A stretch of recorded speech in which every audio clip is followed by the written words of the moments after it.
बच्चूभाऊ कडू हे पहिल्यांदा राज्यमंत्री सरकारमध्ये होते. मला असं वाटलं की पहिल्यांदा या शिवसेनेवाल्याचा रोष असेल त्याच्या, पण राजे बरोबर एकामेकाला भिडतात. त्याने अन्न त्याग आंदोलन केलं हे जे फायद्याचं आहे. आणि हे आले म्हटलं तिथे भेटले का तुम्हाला कसं वाटलं हे भेटताना आता?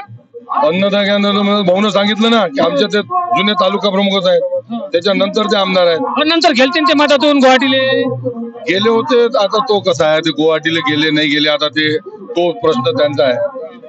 तो आता मला एवढं सांगा, पण ते अन्नदाग आंदोलन काय साधा आहे का? साधा नाही, तब्येत बेकार होते. भाऊ तुम्ही एक दिवस मला सांगा, तुम्ही फक्त सकाळी नाश्ता करून घरून नका निघू. तुमच्या इलेक्शनच्या वेळेस उपाशी राहिलो मी. मग आता मला सांगा, त्यावेळेस आपल्याला वाटलं काय? नाही धून होती ते इलेक्शनची धून होती.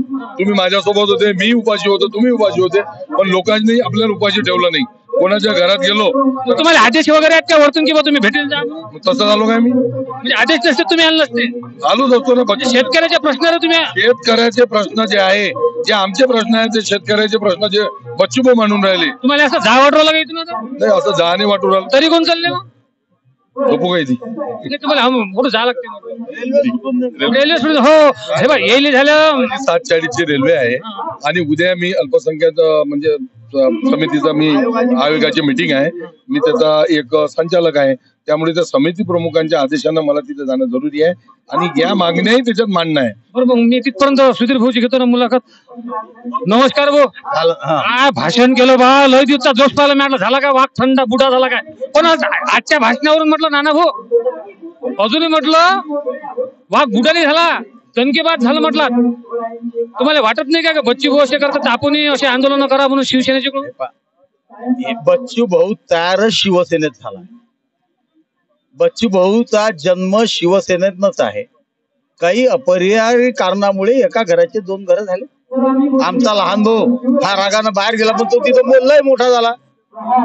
याचा आम्हाला आनंद. आज बच्चू भाऊ जो आंदोलनासाठी इथं उभे बसले आहे, ते आंदोलन म्हणजे काय? शेतकऱ्याचा 7-12 कोरा करावा. उद्धवजीचं म्हणणं आहे ते कोरा करावा. यानं मतही तेवढ्यासाठी मागितलं का कोरा करावा, परंतु हे कोरा करून नाही राहिले. शेतकऱ्याच्या आत्महत्या वाढल्या. म्हणून बच्चूभाऊच्या आंदोलनात आपण सहभागी व्हायचं. जनतेले हिच्यातून आता प्रेरणा घेतली पाहिजे की कुठल्या सरकारचा माणूस, कुठल्याच्या सरकारचा राज्यकर्त्याचा पक्षाचा माणूस हा आता गावात येऊ देऊ नका. जोपर्यंत 7-12 कोरा होत नाही, येईले आपल्या गावात आले तर वेशीवरच येईले वाळून ठेवा आणि येईले हिची जागा टाकून द्या. हे आता आव्हान मी या बच्चू कडूच्या या आंदोलनाच्या इथं करणार. बरं भाऊ, बच्चू भाऊ कडू जेव्हा सरकारमधून गुवाहाटीला गेले होते, तो रोज तुम्हाला वाटत नाही का तुम्ही त्यांच्यावर म्हणजे सरकारने करावा म्हणून? हे बा, हा बच्चू कडू आहे. याला गुवाहाटीला काय कुठेही नेलं तर हा काही कोणाच्या बापाचा होत नाही. हा त्याला कोणी काही बांधू शकत नाही. पण जनमानसात अशी प्रतिमा आहे की हे गुवाहाटीला गेलं म्हणून त्याची आमदारकी गेली, असं जनमानसात लोक शेतकरी काय सर्वसामान्य लोक बोलतात ना. कसं आहे, ज्या सहकारी पक्षासोबत बच्चू भाऊ काही दिवस आले त्या भाजपवाल्याने त्याची बदनामी केली. आता त्यात आम्ही काय करू शकतो भाऊ? भाजपवाल्यानं शिवसेना पळून बच्चू भाऊ तिकडे घेऊन गेले. तिकडे घेऊन गेल्यावर इथं त्यानं त्याचा माणूस निवडून यायचा आणि बच्चू कडूले पाळासाठी हे घाणेरडं कृत्य केलं. पण आज अचलपूर मतदारसंघातला प्रत्येक माणूस रडून राहिलाय. त्यानं किती मोठी चूक केली हे त्याला आता लक्षात येईल. ते आमदारांनी म्हटलं गपाल कामं केले ना बा, रोजगार मेळावा केला आणि ते सगळ्या तिथले लोक तिनं भरवले. तेही म्हटलं यायच भावा, तोही आमदार आंदोलनातून आलेला आहे ना. तो काही एखाद्या बाबासाहेबाचा पोरगा थोडी आहे.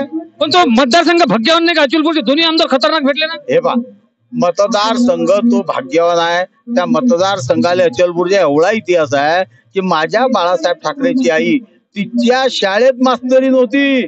हा पवित्र जिल्हा आहे, तो पवित्र मतदारसंघ आहे. तिथं आता 101 आता हे तयार होणारच आहे. त्याला कोणी काही रोखू शकत नाही.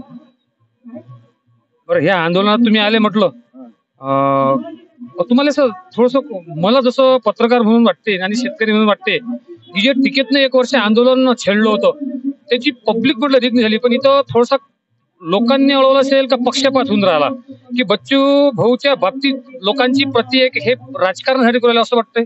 एक तुम्हाला गोष्ट सांगतो हो, कोणते आंदोलन करणारा आंदोलनकारी जर असला तर लोक त्याचे इकडे उलट्याच नजरेनं पाहिजे. फायदा झाल्यावर मग लोक नाही त्यांना चांगलं केलं. आपल्या घरात जर बायको आपली इतकी सेवा करते आणि एखादं काम नाही झालं ना तर तिला आपण शिव्या देतो. हा प्रकार जास्तीत जास्त यांच्या घरात होते. म्हणून मी यांना सुद्धा एक विनंती करतो की दादा, आता आपलं वय झालं, तुम्ही आमच्या वहिनीला अशा प्रकारची ट्रीटमेंट देऊ नका. शेवटी तुमच्या सोबत त्याच मायमाऊलीने दिवस काढले. जरा भांडण कुठनं करून 41 रनिंग सुरू आहे. मी तिच्यावरच थांबलोय. तुमच्यासारखा थोडी म्हातारा झालो अजून. मी मनानं जवान आहे. हे होते सुधीर भाऊ सूर्यवंशी, शिवसेनेचे उपनेते. जे त्यांच्या मनात असते तेच त्यांच्या होटात येते. धन्यवाद. हे निगरगट्ट सरकार जेथपर्यंत बच्चूभाऊ कडू यांची मनोज जरंगेसारखी परिस्थिती होत नाही, ते आंदोलनास बच्चूभाऊला घायल करून टाकतील. पण त्यांच्या मागण्या पूर्ण होणे हे तरी सध्या दृष्टिक्षेपात नाही.